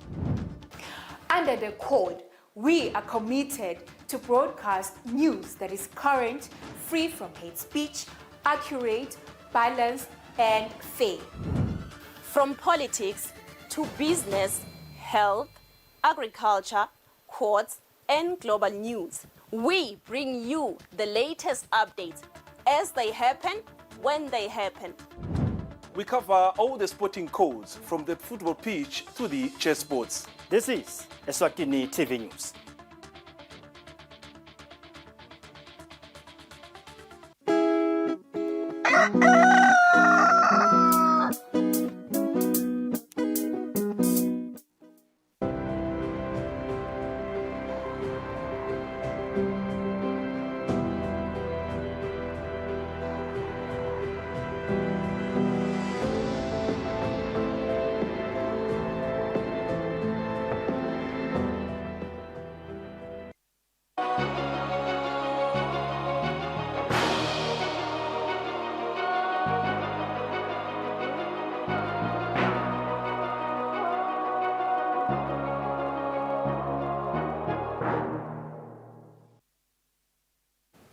Welcome back. Let's take a look at international news. Ukraine said it had driven Russian forces from an 8th village in its 2-week-old counter-offensive, a settlement on a heavily fortified part of the front line near the most direct route to the country's Azov Sea coast. Outskirts of Bakhmut, Ukraine's 24th Brigade are pushing into the forest. Russian positions are said to be just 300 meters ahead. And behind the Ukrainian advance, a second unit provides cover. We do it in the morning, shooting at them with everything we have to disrupt them as much as possible, so they don't feel like getting up or even attacking. Bakhmut in eastern Donbass was captured by Russian forces in May after 8 months of fighting, the longest continuous battle in the conflict. Ukraine's counteroffensive is happening north and south of the city. They say they've reclaimed 50 meters of ground so far. For the moment, there's no movement. It's at night that they're most active. You can hear the sound of their gear, and if they're talking loudly and the weather is calm, you can hear them too. Across the front line, which stretches 1,000 kilometers, Kyiv says progress is being made, that 8 villages have so far been taken back. The latest today, flags waved in the settlement of Pyatakhatki in southern Zaporizhia. Russia will lose the territories it occupies. There will be no alternative to the liberation of our land. Meanwhile, Russian military chiefs claim they're inflicting catastrophic damage on Ukrainian forces and that Kyiv's offensive has lost its momentum. The latest military analysis from the US and UK suggests both sides are suffering heavy losses, with Ukraine yet to deploy all forces into battle. The Israeli military raided the West Bank city of Jenin, striking the refugee camp with helicopter gunships. This has triggered the most ferocious fighting in the occupied territory in years, killing 5 Palestinians, including a 15-year-old boy, and wounding over 91 others, health officials said, including 21 in critical condition. 7 Israeli soldiers were also wounded. Scenes of war in the West Bank city of Jenin as heavily armed Palestinian militants fire at Israeli forces while an army helicopter flies overhead. Minutes later, the sound of gunfire gives way to ambulance sirens rushing the wounded to hospital. Among them, a 15-year-old Palestinian teenager was killed. He was polite and respectful, but the moment the Israeli army arrived, he ran towards them. He wanted to die after his friend Omar was killed. The Israeli army said its forces were ambushed in Jenin as they carried out a raid to arrest suspected Palestinian militants. It dispatched at least 2 helicopters to assist in the extradition of its troops, marking the first time in nearly 2 decades the IDF used its air power in domestic clashes. An amateur video appeared to show one of the aircrafts firing rockets at unspecified targets, while another showed militants detonate a roadside bomb near an Israeli armored vehicle. Dozens of Palestinians and several Israeli soldiers were reportedly injured in the clashes, which Palestinian officials denounced as an act of aggression against the city of Jenin. The international silence, double standards are encouraging this extremist government to carry out more killings, destruction and intimidation against our people. Over the past year, Israel has been carrying out near daily raids against Palestinian targets in the occupied West Bank, while attacks against Israelis have also risen. Israeli Prime Minister Benjamin Netanyahu said his government intends to move ahead on contagious plans to change the country's judicial system after talks aimed at finding a compromise solution appeared to be crumbling. The government's plans to overhaul the judiciary plunged Israel into one of its worst domestic crises ever earlier this year. Taking aim at his opponents, Israeli Prime Minister Benjamin Netanyahu vowed on Sunday to plow on with the controversial plan to change the country's judicial system. We gave it a month, and then another month, and then another month. 3 months overall. The representatives of the opposition wouldn't agree to the most basic things. The intention was just to waste time. That's why we will meet this week and start with active steps. We will take them in a measured, responsible manner, but in accordance with the mandate we were given to bring corrections to the judicial system. The overhaul has sparked a wave of unprecedented protests. The most recent one took place this Saturday, a day before Netanyahu's latest announcement. Faced with the backlash, the prime minister had put the reform on hold in March. He said he wanted to make room for time to reach a wide consensus on the issue. But last week, Israel's opposition announced it was suspending its participation in the compromise talks, following a spat over a committee tasked with appointing judges, one of the focal points of the resistance to the overhaul. The reform would also curb the power of the Supreme Court, currently the only institution in the country that can review legislation passed by majority in parliament. On Sunday, opposition lawmaker Yair Lapid did not mince his words. Netanyahu's announcement that he intends to unilaterally move forward with the coup will critically harm the economy, endanger security, and tear the Israeli people to shreds. Protest leaders have said they're ready for another round of demonstrations and disruptions. They vow to thwart what they described as any attempt to harm the judicial system and Israel's democracy. Jailed Kremlin critic Alexei Navalny went on trial on extremism charges that could see his prison time extended for decades as part of a wider government efforts to silence dissent. The case comes more than a year into Russia's full-scale offensive in Ukraine, which ushered in a new wave of legal proceedings against Moscow's critics, with many now in exile or in jail. In this maximum security prison in Mlekova, Alexei Navalny faces a new trial on Monday.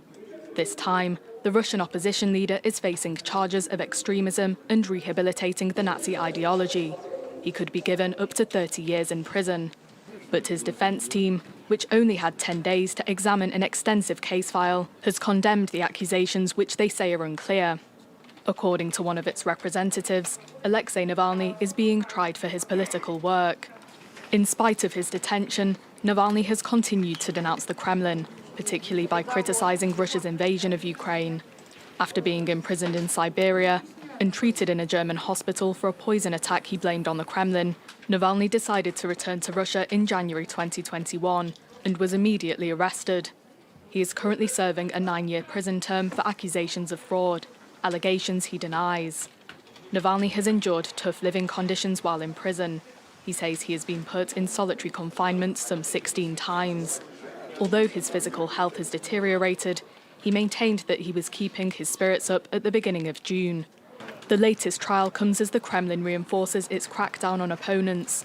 Since the start of Russia's invasion of Ukraine, most key opposition figures have been imprisoned. The most recent is Lilia Chenicheva, one of Navalny's allies, who was sentenced in June to 7 years in prison for extremism. Chinese and United States officials say the two countries made progress during meetings between Secretary of State Antony Blinken and China's top leaders. Blinken made his first visit to China at a time of increased tensions over Taiwan, Beijing's ties to the Kremlin, and Chinese military actions that Washington has called unsafe. It was the highest level meeting in Beijing between U.S. and Chinese leaders in years. Very candid, very in-depth, and in places constructive. And in other places, we have a lot more work to do. While both sides agreed on the need to stabilize communication, Secretary of State Antony Blinken will not return to Washington with an agreement from the Chinese side to set up military-to-military communication channels. At this moment, China has not agreed to move forward with that. Washington says military communication lines should remain open in the event of a crisis. Earlier this month, a Chinese warship came within 140 meters of a U.S. military destroyer, forcing it to slow down to avoid a crash. A week prior, over the South China Sea, a Chinese fighter jet flew across the nose of a U.S. surveillance plane. Tensions between the two nations are also high over Taiwan. China has said it wants to control the democratic island by military force if necessary. The likelihood is that that would produce an economic crisis that could affect quite literally the entire world. 50% of commercial container traffic goes through the Taiwan Strait, and 70% of semiconductors are manufactured on Taiwan. On Chinese-Russian relations, Blinken said Chinese leaders have repeatedly assured the U.S. that China will not supply Russia with lethal aid that could be used in Moscow's unprovoked war against Ukraine. What we do have ongoing concerns about, though, are Chinese firms, companies, that may be providing technology that Russia can use to advance its aggression in Ukraine. And we have asked the Chinese government to be very vigilant about that.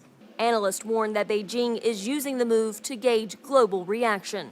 Clearly kind of testing the waters to see what they might do with respect to helping Russia and Ukraine. I think, as far as I can tell, the Chinese motive is they want to maintain access to the European markets while helping Putin as much as possible and creating IOUs, if you will. U.S.-Chinese relations hit new lows since the U.S. shot down a Chinese spy balloon earlier this year that flew through U.S. airspace. Blinken's trip was originally set for February, but was rescheduled after the balloon incident. World leaders seemed pleased with the Blinken-Xi talks, with German Chancellor Olaf Scholz hailing the meeting as a sign of a much-needed normalization of relations between Washington and Beijing. Members of the United Nations adopted the first ever treaty to protect marine life in the high seas, with the United Nations chief hailing the historic agreement as giving the ocean a fighting chance. It's taken more than 20 years, but the UN High Seas Agreement is finally off the ground, as UN member states formally agreed on the text for the treaty. The body's Secretary-General hailed this as a historic achievement. Thank you very much, Madam President. The ocean is the lifeblood of our planet. And today, you have pumped new life and hope to give the ocean a fighting chance. Climate change is eating our planet, disrupting weather patterns and ocean currents, and altering marine ecosystems and the species living there. The High Seas Treaty will be the world's first international accord to protect the high seas, the 2/3 of the world's oceans which make up international waters outside any single state's jurisdiction. The landmark agreement will contain tools to tackle several critical elements of the ocean, including the degradation of ecosystems, loss of biodiversity, and the surging warming of ocean waters due to climate change. A key measure will also make global international waters into marine protected areas, which were previously only held by national territorial waters, and could limit fishing, shipping, and exploration activities as long as it's consistent with conservation goals. Another point would allow countries and entities to fairly share any marine animal, plant, or microbial discoveries between themselves, which could benefit poorer nations who may have not had those exploration resources. The treaty, though agreed on in March, must now be signed and ratified by 60 nations before it comes into force. Open for signatures in late September, it remains to be seen, however, how many countries will come on board. Australia's Senate passed legislation that paves the way for the country to hold a landmark referendum later this year on whether to recognize its indigenous people in the constitution. In a final vote in the upper house of parliament, 52 voted in favor of the bill, while 19 voted against, allowing the bill to be passed with an absolute majority. 52 and the noes 19. I call the part. Landmark legislation that paves the way for an historic vote in Australia. The Senate's decision means Australians will vote in a referendum to decide whether or not to modify the Constitution by creating an advocacy group for Indigenous rights. And I say to my fellow Australians, Parliaments pass laws, but it is people who make history. This is your time, your chance, your opportunity to be a part of making history. The proposed committee, called the Voice to Parliament, would advocate for Indigenous interests. Supporters say it would improve living standards for Indigenous people, who make up just over 3% of Australia's population and are the country's most disadvantaged ethnic group. But opponents of the proposal say the group wouldn't have any real power or say when it comes to making laws. I don't need anyone's white guilt. And that's what this is about. It's appeasing the white guilt in this country by giving the poor little blackfellas a powerless advisory body.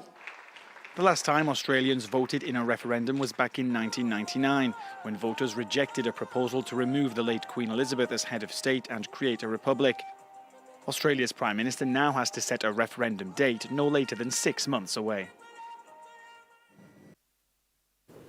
A United States federal jury reached a verdict in the trial of the man accused of the attack on Pittsburgh's Tree of Life synagogue in 2018, the worst anti-Semitic attack in United States history.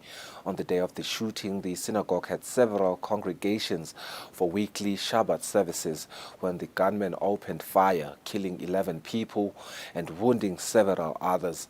Nearly 5 years after the massacre, rival media outlets have decided to join forces to cover the trial. Toby Tabachnik and Bob Batts are editors at two Pittsburgh outlets, the Pittsburgh Jewish Chronicle and the Pittsburgh Union Progress. They decided to join forces to cover the trial of the man who killed 11 people at a local synagogue in 2018. We were made to cover this story together because you have the people that are right there, literally in the community, and who have been covering it for all this time, and then you have our people that were right there covering it before the shooter was identified. It's a public service to cover this story. It's not like a scoopy kind of thing where someone's going to get a better story anyway. Working together required some adjustments, like deciding whether or not to use the gunman's name.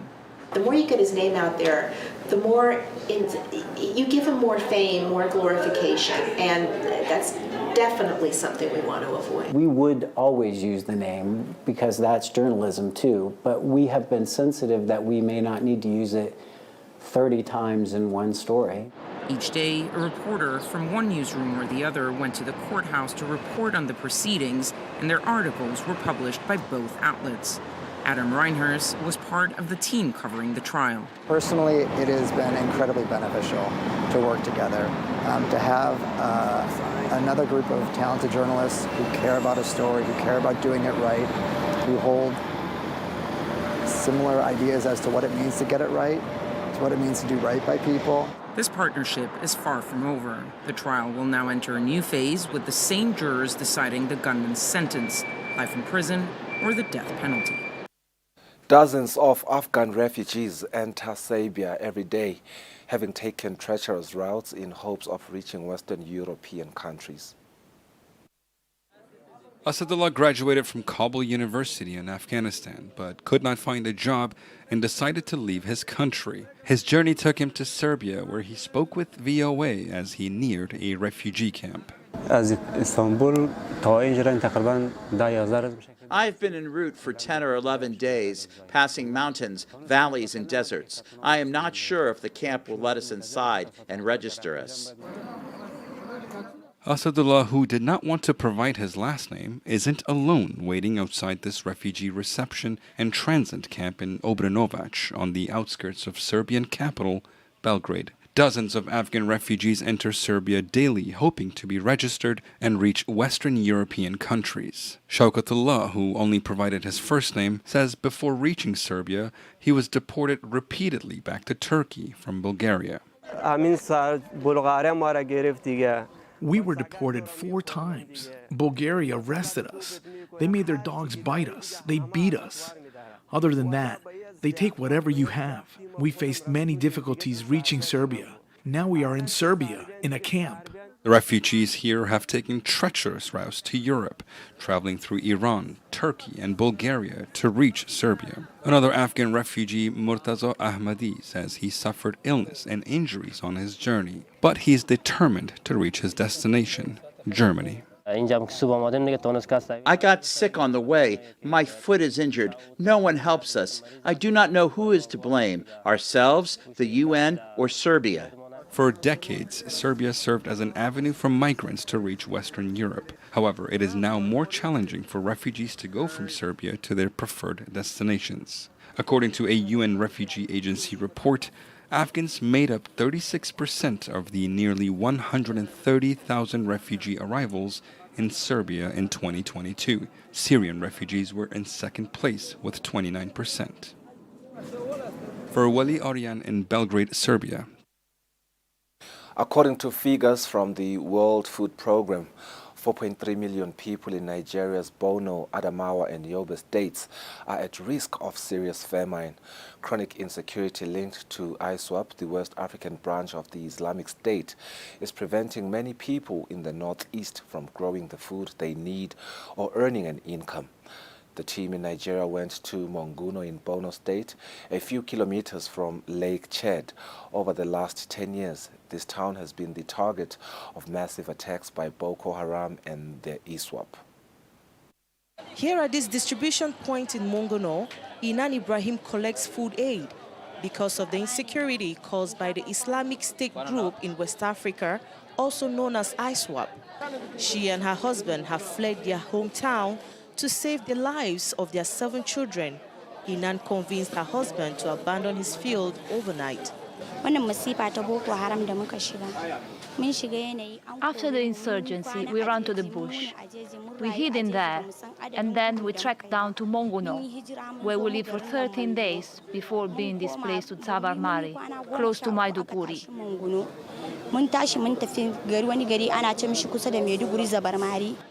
ISWAP is a constant threat around Lake Chad. Nearly 100,000 people are internally displaced. They survive here in Monguno, protected by the Nigerian army. The number of new arrivals continue to rise. Thousands of farmers, herders and fishermen are out of work, plunged into extreme poverty with their families. For us as the frontliners, the situation, to be sincere, is becoming alarming. Because, for example, this registration that we are doing here, there are registration of new arrivals from September, or August or September last year to this present moment. Children are the first victims of 14 years of armed conflict in Borno State. In Maiduguri, the Mona Clinic treats children under 5 suffering from acute malnutrition. Their recovery rate is close to 100% thanks to this therapeutic food treatment. But training mothers is essential. The ready-to-use therapeutic food is not just enough to make them change. You need to put more effort in the way you communicate to them, the way you sit with them, the way you talk to them, the way you advise them, how you make them bring their babies, how you make them take the food. The need for aid in the region is critical. According to World Food Programme, malnutrition could affect 4.3 million people in northeastern Nigeria by next August. A Somali woman announced her candidacy for mayor of St. Louis Park, a city in the United States of Minnesota. If elected, she would become the first Muslim and Somali mayor in the state. I'm running for mayor of St. Louis Park. Nadia Muhammad, an at-large member of the St. Louis Park, Minnesota City Council, is vying to become the first Somali mayor in the state's history. Muhammad, 26, came to St. Louis Park, a western suburb of Minneapolis, as a 10-year-old refugee. In 2019, she made history by becoming the city's first Muslim and first Somali council member. She was also the youngest ever elected. Muhammad said her love for the city pushed her to run for the top public office. I love the city. I love St. Louis Park. I've grown to love every part of it. I think this is a natural step towards the next step, right? According to the U.S. Census Bureau, St. Louis Park has a population of about 50,000, mostly white, but its residents of color have nearly doubled since the 2000 census and now make up close to 20% of the population. Mohammed says she will focus on expanding access to affordable housing, promoting home ownership for people of color, and empowering small businesses.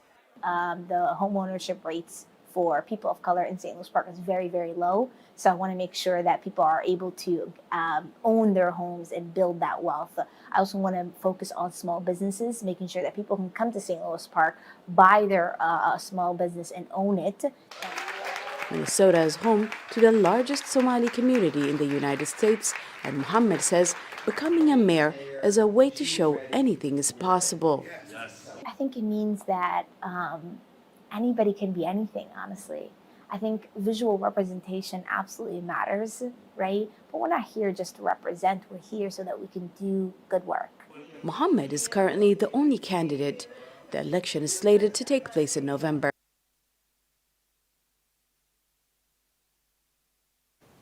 Monday marks the Juneteenth federal holiday in the United States. The name comes from the day after the end of the United States Civil War in 1865, June 19th, when United States soldiers arrived at the island city of Galveston, Texas, and informed slaves that they were free. Slaves had already been freed in other parts of the South, but most in Texas were kept in bondage until the army arrived. The celebration of Juneteenth in Galveston, Texas began several days before the actual holiday with picnics, parades, and concerts. Juneteenth is a celebration of black culture and its contributions to the culture at large. But its significance is rooted in its history, according to event organizer Sam Collins. He says a 460-square-meter mural in downtown Galveston honors General Gordon Granger, his mostly black troops, and the people who were freed. There were only about 1,200, a little over 1,000 enslaved people on the island. But after Juneteenth, the message spread from the island, and those 1,200 people plus the other 250,000 enslaved people in the state of Texas kept the oral history of what happened here in Galveston alive. Juneteenth has a deep emotional connection for many African Americans, but some white people support it as well, like Ronnie Hall from Baytown, Texas. Well, I think it may have started out for just black people, but I think it's gotten bigger than that. Mm-hmm. So you celebrate it too yourself? Yeah, sure. There were more people of all races at the island's beaches on the weekend than at Juneteenth events, but some residents and visitors enjoyed a Juneteenth parade. U.S. Army veteran Tawan Parsons came here from Louisiana for Juneteenth. Well, it's important to remember what has happened, but don't let ourselves be defined by the past. Utilize this time to not only celebrate the freedom that was achieved by the people here in Galveston, but to remind ourselves to look forward to our continued freedom. Parsons worries about attempts by some politicians to hide aspects of history that they find disturbing, including slavery. Collins says knowledge of historic events like Juneteenth could reduce political polarization and help the country. We're responsible for repairing the foundation of this country by telling the truth and telling the true history in those stories, because the only way we're going to heal is to tell the truth. Collins says some people think educators promote guilt rather than patriotism with their emphasis on slavery, but he argues that a truthful depiction of history will make the country stronger. All right, with that Juneteenth story, we've come to the end of our international news. We go for a net break with the weather forecast. When we return, Lungelele sits down with Mbonisi Bembe to speak on the completion of the voter registration process.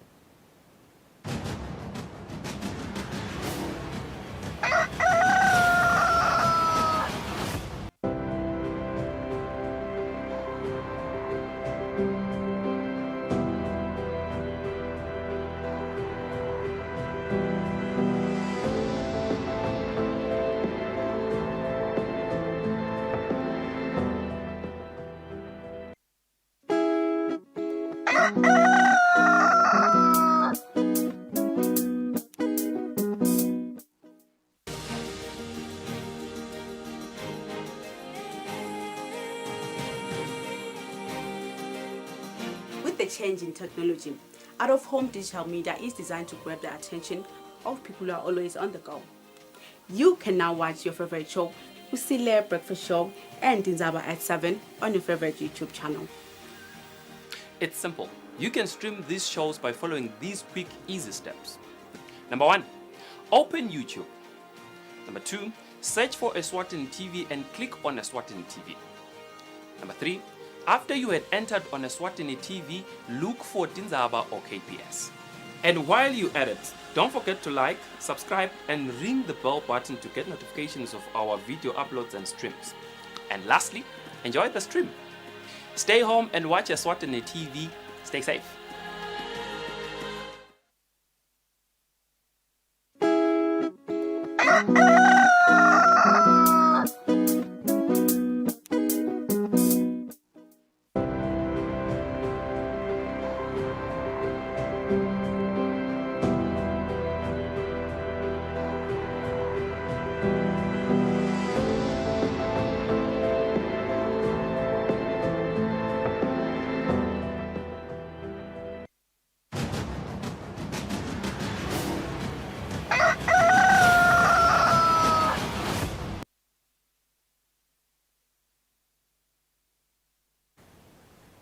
Asibenze sinemukele sakuvusela nalo sanza kuzivulela namhla ehleleni kusile breakfast show besividele ukuthi siyidaba esikhulumisana nababembonisa ibhembe lokumleke ukuthi libandla leTelkhet for nemincele etinkundla selekuvalile ukubhalisa kulandzela ukuthi ingwenyama ichubekisele imbili lilanga lekugcina lekubhalisa ngemalanga lamane kusho kwembiko walo libandla ABC bantfu lababhalisele lekhetfo lolonyaka abangu 553,597 lofaka ekhatsi besilisa labangu 255,837 besifazane labangu 297,760 kanye nabakhubatekile labangu 21,360 umsebentike welibandla lelikhetfo nemincele etinkundla kwenta isiqiniseko sokuthi lukhetfo luhamba kahle kusukela ekufundziseni sive kubhaliseni kude kuyofika ekuncomeni kanye nasekuvoteni sesive sinaye lapha mbonisa ibhembe loswakhona kulolu bandla lesichazela nje ukuthi ngabe kusebenteke kanjani tinsayela abahlangabetene nato nekuthi sakuthi ukuthi lokulandzelako yi-process ye-validation sitawufuna nokuva ukuthi ngumsebenzi lona lotawuthatha isikhathi lesinganani babebhembe siyabonga ukuthi uphinze ubuye siyakuvusela siyakumukela ehlelweni ngifuna nje sibuke yona indzaba ye-total registration njengoba senokhokhile nje umbiko lokuthi sekuregister over 500,000 kwesive seMaswati ngifuna sibuke-ke manje ngesifundza ngoba sengivedile nje ukuthi bomake babe bangakhi bobabe baba bangakhi nalabo labakhubatekile ngabe nje nasibuka nje region by region kuhambe kanjani lo nyaka nasibuka nje mhlambe esikhatsini esengcile. Angivusele ngicela ngikuvusela wena Mthombeni uvusele eMaswati lamahle emagumbini lamane umhlaba sibuya emsebentini lomkhulu welive lapho eMaswati asukume ngetingane umcumo wawo wavakala silibandla lelibuka indzaba Telkhet for siyathobeka we are humbled by lokuphuma ngalolunani lelingaka labo bantu. Now sesifuna kubuka umbuto wakho wekubhalisa ngetifundza siyaye sibe nekucabanga lokuthi tikhona tifundza vele lokubhekekile ukuthi tihambe phambili njengekusho kwelibandla lelibukete lubalo Central Statistics Office nembala kukhona lapho khona ukhanza ukuthi kuhambisana kahle naleto tinombolo kakhona nasibuka nje sifundzeni sakamanzini sagcina sibuka ukuthi over 183,000 weMaswati labhalisa esifundzeni sakamanzini eceleni kwa 214 webantfu labathi tengelibalo bahlala khona kamanzini utakhumbula libalo ukuthi libalo belwa 2017 saphinza futhi sabuka ukuthi esifundzeni sakahoho 156,000 webantfu babhalisa eceleni kwelinani lelingu 187,000 webantfu siphinza futhi sanaka isifundzeni saselubonjeni sakhanza bangu 116,000 webantfu eceleni kwa 115 lokusho ukuthi lolubalo lobolukhona nga2017 lesive icishe sonke lele besibhalisile nobele besibaliwe esifundzeni saselibonjeni sibhalisile saze sagabuzela safika nakulaba labanye lasebafikile kule minyaka lengu18 ngoba letinombolo lesinikwe ngilelibandla bese libala laba labangu18 kuya etulu kulo eminyaka wa 2018 2017 lesithokotela kakhulu umgcumo lokhonjwe ngisosifundza saselibonjeni lesikhombisa ukuthi sibe ngetulu kwa-100% webantu labebabaliwe nga-2017 esifundzeni saseshiselweni sikhanze kunebantu labangu-116,000 babhalisela likhetfo tukwebantu labangu-115 lokusho ukuthi nakhona esifundzeni saseshiselweni bantu baphumile ngemgcumo lomkhulu uyatibuta-ke lomunye ukuthi ingabe kwentiwe yini lokuthi kulele tinye tifundza kutfolakale ukuthi lo manzini naho kutfolakale ukuthi bantu lababhalise khona kumbe bafishane tawukhumbula ukuthi letifundza leti tinemisebenti lemikhulu nawubuka emafemini ubuka titolo ubuka nje botsatseketfu nabanaketfu labasukile emakhaya beta emsebentini i-pull factor iba kuletifundza letimbili lekunguhoho namanzini lapho khona tawukhanza ukuthi kumbe nakubalwa sekubalwa ngisho nalamanye maswati ukuthi atfolakele la isifundzeni sakamanzini nesifundza sakahoho kungako-ke siyasola lokuthi kungako letinombolo tibonakala setiba timfishane ngakhona bese kuthi kuleta letinye tifundza esifundzeni saselibonjeni nasesifundzeni saseshiselweni khona letinombolo setigabdzele ngoba babhalisile lamaswati lahlala la kuletifundza letakahoho namanzini kuthi batawuhamba bayovotela ekhaya kungako-ke sesize siyagabdzela kulo 100% kuleta tifundza taseshiselweni naselibonjeni lesingeke siyekele kubulalela amabhodlela sivete kutfokota silibandla ukuthi emaswati asukume ashulungane emva kwemsebenzi wawo lapho khona bawafuna kuhlangana babuke likusasa labo kuya embili. Okay, so ngifuna sikhulume nje ngayo le extension la imemedele le menjetelo engiyengwenyama ngoba sathi babebhembele ukuthi vele sinesiba labamnyama sivele sihlale simela the last day ekwendeni timvo kepha kubukeka kwangathi kusebentile lokuthi kube nale extension yaloyo nje 4 days ngalokuthi I think nivedile ukuthi about 40k webamfu babe sebayeta bato register ngaba vele mhlambe lokhu kusite kangakanani nje kungeta donut nombolo kusite kakhulu empeleni libandla phosela phunyukelwa nobe lenta siphosiso ngokuthi ligcine livalile ngalosithathu wamhla ka-14 sitawukhumbula ukuthi ngalelo langa lamhla ka-14 tinombolo tabathi inkulu kakhulu laze libandla la ngena egumeni lathi ke ungathi lebese kucabanga lokuthi kufanele sivale ngalelanga nembala akusebentele asesivule sichubeke sive sibhalise kuze kube lisondvo ngalo lesithathu bese kubhalisa emaswati lafika ku 540,000 lo lamuhla sithi kubhalisa emaswati lendlulako ku 580 in fact afika ku 583,000 emaswati lokwenda ukuthi ngetulu kwalo 40,000 emaswati abese ayangeteka le sitawucela sicwayise silibandla ukuthi emaswati akangameli lilanga lekugcina kwenda imisebenti ayiphela indzaba delikhetfo naleminye nje imisebenti ngoba sowuyabona lokuthi kusho ukuthi kunengivelele leminye imisebenti lengasalela emuva lengati khanza seyibashiye ngaphandle labanye bantfu kanzi ingcikithi yayo yonke imisebenti lesiyenta ukuthi iyowuthola lolusito olutholakala litholwe ngilesive uma ngabe ke kwendeka ukuthi sive bese sesisalela emuva side emalanga langetulu kwa 365 ngeminyaka side ema-hour langetulu kwa 24 ngelanga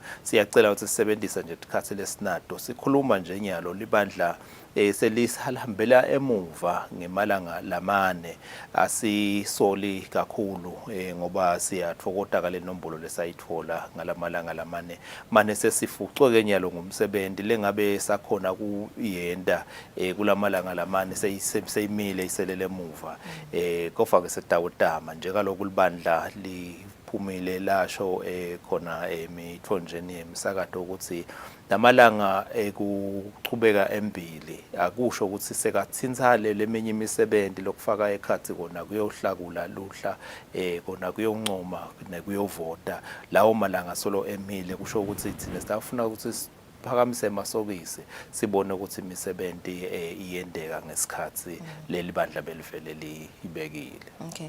Ukubuda nje babe Pembe ukuthi kube khona yini mhlambe inkinga leni hlangabetene nato nje nisachuba lona yona le exercise ku register. I think ngibabonile abanye babhalile la etinkundleni tekuchumana ukuthi kuletinye tindzawo bakhanze ukuthi nabatofika bato register bakhanze ukuthi already zabavele ba registerekile kusetshenziswa ama IDs abo ngabe vele mhlambe ku possible ukuthi imvula kanje lenjengaleyo yendeke kube khona yini letinye inkinga nje nihlangabetene nato.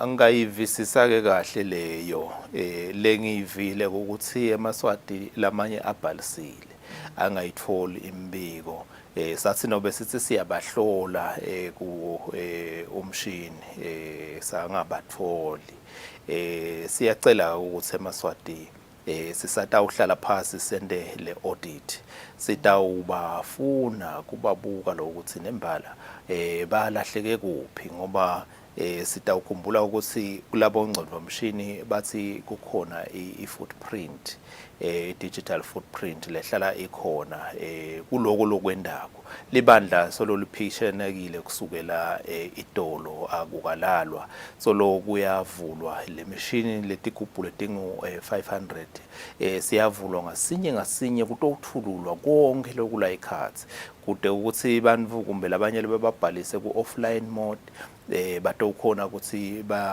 sikhona kubafuca bawongena kulo mshini lomkhulu sitotfola imininingwane yabo bantu lokuthiwa bakawatfola ema SMS sitowafuna ngoba uyakhomba nalo mshini lo longale kulaba labasimixela lama message ukuthi ihambile lena yangamfolo lo muntu yase iyajika kulabanye futhi kwabane tingcinamba tsite lengingeke ngitati mina ngingasiyo lo sebenta ngabongcondo mshini lukhanze ukuthi sekubita ukuthi ku deactivate le registration sinayo yonke lemininingwane leyo sitawucela nje ukuthi sibambisane ngoba leminye ukhanza ukuthi ithethe lamabito akhe lo muntu nenombolo sekushoda ke le polling information ukuthi uyovotela kuphi libandla litawuchumana naso sive sisalungiselela senda esiqinisekiso ukuthi siyawuthi sifika kulomhla ka 22 June njenge kusho libandla ukuthi siyahamba siyocala kobuka labantu lababhalisile emimangweni sifisile lokuthi sisibambe leso sikhathi leso khona sive sitoba nesikhathi lesenele kuyohlola ukuthi nembala bobani bantu labathi bafuna ukufaka isandla etinkulumeni talo mango ngemango siyacela ukuthi eMaswati asekahlale phansi ati abe nale conversation with themselves and by themselves for themselves ukuthi nembala vele bobani laba labafuna ukuthi batotsinza nobe batofaka isandla kupolitiki yethu ngabe bantu vele lesihlanganyelana nabo yini do we associate with those people do they reside bahlala la kulo mango lona yini nobe bantu labangasiyo sendele ukuthi uma ngabe lobo bantu lapho sikhanza ukuthi abahlanganyeli nathi sitawubacela ukuthi beme eceleni libandla litoba nesikhathi lesenele futhi ukuthi bese liyakhuluma nabo ukuthi lapha senitholakala senilahlekile tingaba khona izathu tekulahleka kufana nokuhlangana kwemagama mawuthi nje ngiya empolonjeni ngicine lapho ungenteka ungathi lokuthi ngiye kuphi ngiye eMbabane ngiye eSteki nobe ngiye eMahlangatsha solo timpolo nje nangithi ngiye eMlindazwe ngiya kuphi vele ngabe ngiye emahlanga ngikuphula ngale ngaseBhunya ngabe ngiye lapha ngasebuka yini ngabe ngiye eSteki ngabe ngiye kaLavumisa ngabe ngiye kuGege solo emagama kufanana emangwaneni ngwapi lamangwane lengikhuluma ngawo ngilawala eSpiki ngilawala eMbabane ngilawala kaManzini ngilawala eSelweni tindzawo lesi asesihlale phansi sicele eMaswati ukuthi asheshe asukume kuyohlola loluhlu siyacela nabo babe nebantu babengosi labasibukela imango ukuthi ungasheshe basakhele lemihlangano lapho sive sitawuhlangana sonke khona sitawubuka loluhlu ngoba itolo sibonile ukuthi lo msebenzi awukendeki kahle kwaze kwafika isigaba lapho khona sesiya kovota khona kwachamuka abantu ngemabhasi labantu labachamuka ngemabhasi ke kwase sekuba nemsindo loba khona estation sekuvotela kwaba nekutinsolo ukuthi kungaselibandla kukhona indlela libavunako kanzi ngaleso sikhathi leso umthetho usuke sowuwalela nobe ngangibani ukuthi seka ngamkhokha lo mvuloyo kungako kumcoka ukuthi kasihlaleni phansi nyalo siyohlakula loluhlu siyolubukisisa ngemuntu ngamunye indlela lesitawulenda ngalo loluhlu ukuthi lababhalisele le emiphakathi yabo nobe le tikhungweni tabo tekuvota batawubabodwana lababhalise ngaphandle kwato asengibekise nje mina kube bengitawubhalisa ukuthi ngitawuvotela la eMbabane bese ngiyeda la eMbabane ngidobhalisa khona ngitawutholakala kulabantu lababhalise la embi kwemsumpe nobe embi kwemuntu lomele babe nobe umfana enkosi lobukele indzawo bese sekuthi labatawuhamba ke bawubhalisela kulele tinye tindzawo bebangabhalisi embi kwemsumpe bebangabhalisi embi kwemuntu lomele babe nobe umfana enkosi lobukele indzawo ngilabo ke letasise baba kulelinye likhasi lapho khona sithe eMaswati akabukisise kakhulu nakubo yebo nalolu ngeke silushiye lapho labe babhalisa embi kwemisumpe ngoba labanye ukhanza ukuthi imisumpe ncise abantu labadzala abasambona bona kahle lo muntu ukuthi unguye yini lona ukhanza ukuthi engcenye sewuya akasakhona ukusendela kahle lo msebenzi ukuthi hey angubona na umso wabani vele ufanele yini ukuthi utobhalisela lana sitowunikana kahle sitowucijisana cha hamba jala kithi uhambe uyobhalisela engcenye lapho uwakhona awu siyakholwa ukuthi eMaswati atawusebenta emva kwalo msebenzi wawo lona kubukisisa lokuthi vele nasiya lukhethweni siyokhetha nabo bani kumcoka kakhulu lokho Mthombeni. Okay, sisakhuluma ngalo nje luhlu babe Bhembe sifuna ukuvela ukuthi ngabe litawuphuma nini lutholakala kuphi ukuthi labo labafisa mhlambe kufaka objections abo batawukwenda nini lokho imvo leyo letawuthatha isikhathi esinganani.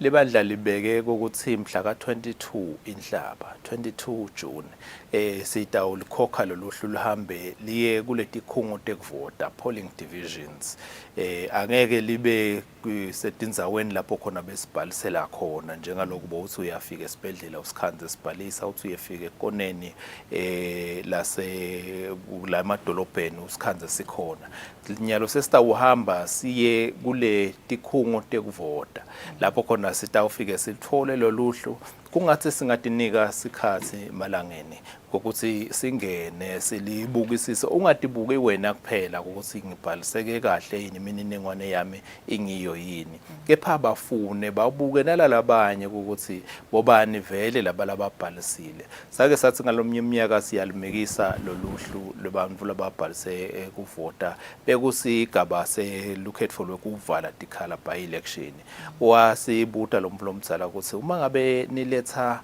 luhlu lana lelinebamvu labangu 3000 uthi lesibaya ngabe sinjena yini ngoba phela ngabe bamvu bayahlehla sibaya ngasiyabukeka emagceke nobe emabala ngabe ayabonakala nekudla ngoba phela kuyethulwa emimangweni ngabe bantwana bendlunkulu abahlupheki kangaka lokwenta ukuthi vele kuyaye kube khona lemifakela lesitawucela ukuthi singathi nje kusukela ngalomhla ka22 nobe lemphela sonto yekucala eMaswati akahlale phansi ayobukisisa lokuthi vele bobani bendele ukuthi sitawuba nesikhathi lesenele ukuthi naloyo laba lesimgcuzulile akhone ukuthi ichaza naye ngoba libandla litawusonzela eceleni kwakhe kusho ukuthi utholakala ubhalisele kulomphakathi lo nobe kulesikhungo sekuvota lesi ungabe vele uwakhona yini mangabe kubita ukuthi sihambe naye asiphathele skhiya avule inza ngayakabo nobe avule ilawu lakhe ende njalo kutokwenta isiqinisekiso ukuthi nembala wakulendzawo labanye bake baveta ukuthi bathi bahlala emva kwesitolo bahlale bagcina nani lelikhulu sineke silibandla kasibati bantu batiwa yimimango la bahlala khona siyacela lokuthi bavele lapho nalaba ngakatholi letinombolo lemibiko ema-SMSs abaye kuyohlola loluhlu utawuthi umuntu la abhalisele ukuthi uyovotela khona angatitholi khona bese uyakhona kusithinza thina silibandla ngilokunye naloku lokutawusita ukuthi sisheshe sifike ngoba sekhona imininingwane ethide lesitabe siyisebenzisa le yakhe kuhlola kule footprint ukuthi ungabe awusele nobe ubhace kuphi kule bongcondo bomshini lesibasebenzisayo. Okay, so siya ngasamaphethelweni nje babesado ukuthi nasekuphele yonke le process of validation ngalomhla ka 22 noma 23 July kutabe seyaqala ke process ye nomination ingabe leyo nayo kuyile bhekekile esiveni seMaswati indlela ngayicela nje kiso siveni elibandla lesingakucela esiveni seMaswati ukuthi ahlale phasi eMaswati ayemunyunge indzaba yelikusasa labo cabangisisani Maswati ukuthi uma ngabe siya kuyovota ungabe ngubani vele lo mvule sitamthuma tinkinga tethu tayitolo sihleli nato siyadibuka sakhathi inhlelo futhi ukuthi sitawuphuma njani kuloko kuhlupheka lokusibambile sesiyofuna ke manje bantfu siphakamise amabito abo ukuthi siyakuthuma wena njengalomthetho sekelo uthi umuntu uyathunywa ukuthi ahambe ayosebenzela sive to serve the nation seyona sesimbuka ke lo muntu ngaba bomake ngaba bobabe ngaba ngilabasha ngaba ngilabakhubatekile sibuka leli khono lakhe njengaloku umthetho sekela athi umuntu uyawukhethwa ngekwatiwa kwakhe simathi angumuntu lotawukhona yini ukuthi kulesathi sombululo ukuthi kule dinkinga nobe letingcaki lesinato kuloyo mango uma ngabe sibona ukuthi nembala nguye umuntu loyo lesingembonako sesiyaliphakamisa libito lakhe kakhulu lokho kubita eMaswati ukuthi ahlale phasi atibuke bona lokuthi afuna kuya kuphi akhulume eMaswati asemangweni ukuthi likusasa labo balibheke ukuthi liye kuphi kude ukuthi bonke abantu batokhona kubukisana ukuthi nembala sengutiphi letindvungo lesingabe sesiyadikhetha sendele ukuthi nelive likhone kuphila ngato lona ngumsebenzi wawo uMaswati uma ngabe sinakisisa lesimemo umlisa la sivedele sona ukuthi ngetengasala nasakhalive lethu kusho kona ukuthi ingcikitsi vele kuhlala phansi sibuke ukuthi siyakha sakhela ikakhulu nanaba labangakake bakhone kuvota mhlala bangaphasi kwaleminyaka len-18 le bali bangumlibalo yembili balikusasa lethu lekufanele ukuthi nabo sibalinike lolusito lolutawubathuthukisa bakhone ukukhula basendele ngcono ekuphatheni lelive. Yeah, no kuyavakala sibakhulu babembe usineta nje leso sithombe semsebenzi wokubhalisa ukuthi uhambe kanjani asikele kulandela kwa iprocess ye nomination letawendeka kusukela mhla ka 22 July kwakumhla ka 23 July kiyo inyanga lilandzelako sibakhulu kuba nathi sabuhlete mangethena sibuya sita ubesiphethe hlelo nasifiso.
The minutes before 8 o'clock sesifike emaphethelweni ehlelo lefulo mhla ekuseni sibakhulu ukuthi ube nathi kanti ke mawusanza ukuzivulela ungakhathateki usangakhona ukubukela ihlelo khona ka YouTube uvele nje ucavate Eswatini TV mhlabe seke liyavela ihlelo lethu mhla ekuseni kanti ke solo nje libandla telkhefoni imincelo solo baya kuzata sive seMswati ukuthi sihambe siyohlola luhlu letawuphuma ngalesine kuleli viki mhla ka 22 siyona siqiniseko sokuthi sibhaliseke kahle yini vele kanti ke nalabo labanema objections lathide bathi khona kuwafaka kilo libandla otherwise uyaveta ke lapha babebhembe ukuthi ukubhalisa kuhambe kahle enokube khona nje inkinga noma ke dinsay laba sibhidile sive samaswati ngokuthi labanye bebangakhoni ukuthola imilayeto yokuwena isiqiniseko yekubakhombisa ukuthi vele sebakhonile ukubhalisa kepha-ke ushido ukuthi balibandla bayasebenza ngalokukhulu ukuthi ikhandla kukulungisa lokho bathi wanesiqiniseko sokuthi sibe samaswati siyayithola leyo milayeto